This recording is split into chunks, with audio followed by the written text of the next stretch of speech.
Hi, I'm Nate Gilbert, attorney in San Antonio, Texas, and today I kind of want to explain something that I've run into quite recently. There is some new guidance from the Texas Secretary of State. As far as I'm aware, it's new guidance.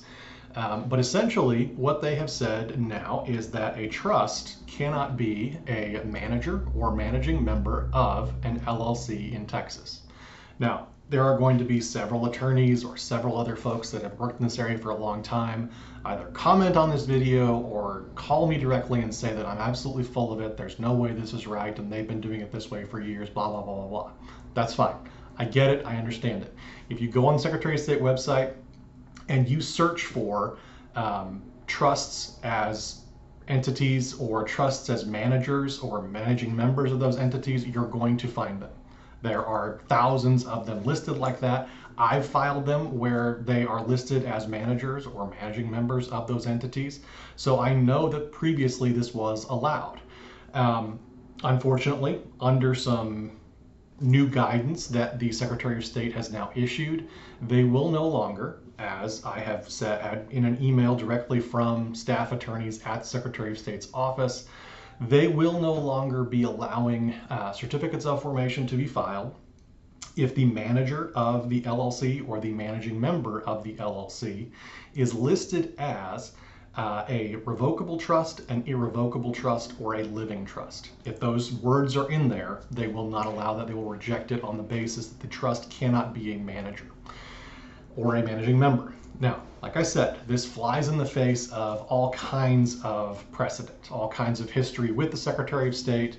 I'm not sure if there's going to be some blowback regarding this, but I can tell you for a fact, having filed one and had it rejected, because we listed an irrevocable trust as a manager of that particular LLC, I inquired with the Secretary of State's office. I was given a response by the staff attorneys giving me that exact response. So it may be the case that someone watching this video says, oh, I'm gonna do it anyway, and it gets filed and it's accepted. That's fine.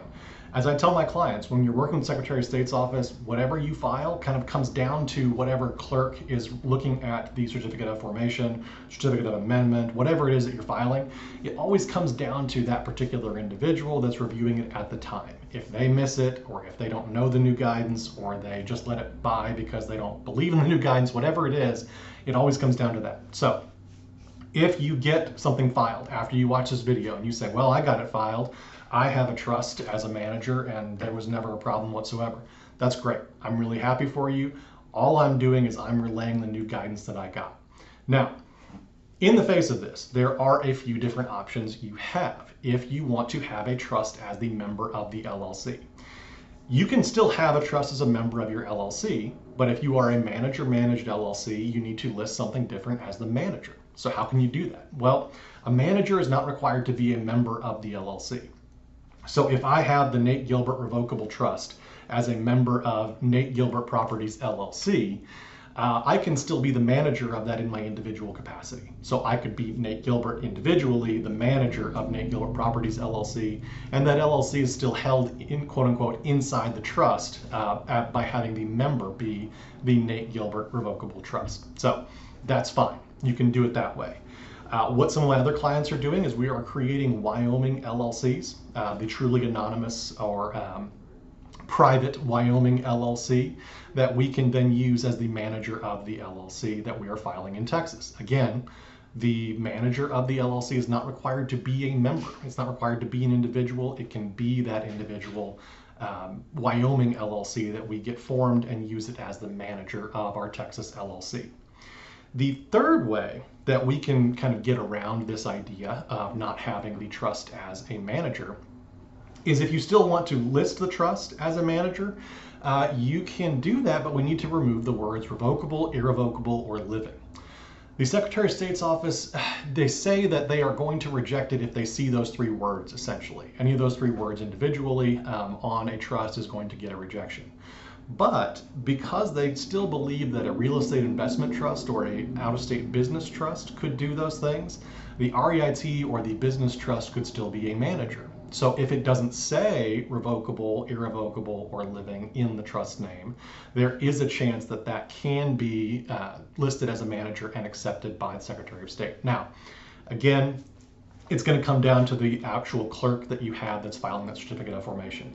My advice is going to be to list yourself individually, or if privacies are a concern, form a quick Wyoming LLC to use as your manager of that Texas LLC. Trying to change the name, slip it by that way, you're probably going to get rejected just because they see the word trust on there and they're not going to dig farther down than, is it a revocable, is it a living, is it irrevocable, or is it an out-of-state business trust? Is it a real estate investment trust, an REIT? That's going to come down to kind of a higher level that I don't think we want to put on the individual clerks that are accepting these files. They've got a hard enough job as it is. We want to make it easy on them. And this kind of creates that barrier to entry, I would think, on that side of things. But like I said in the beginning of the video, I'm going to reiterate this now because I know I'm going to get calls from people saying I'm totally wrong. I'm going to get a comment saying I just did this and he's totally wrong. I get it. It may work. It really might. But what I'm doing is I'm relaying that guidance that I was given by the Texas Secretary of State. It is a warning. It is a guidance that I am providing to you. I'm trying to relay that information to give you better information to go forward with. Again, it might get accepted and you might say, man, that YouTube attorney Nate Gilbert doesn't know what he's talking about. That's fine. I take that knowing full well what's going to happen. So hope this helps. If you have any questions about that, feel free to reach out to me directly.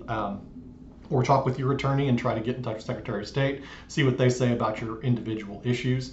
But as always, thanks for watching and have a great day.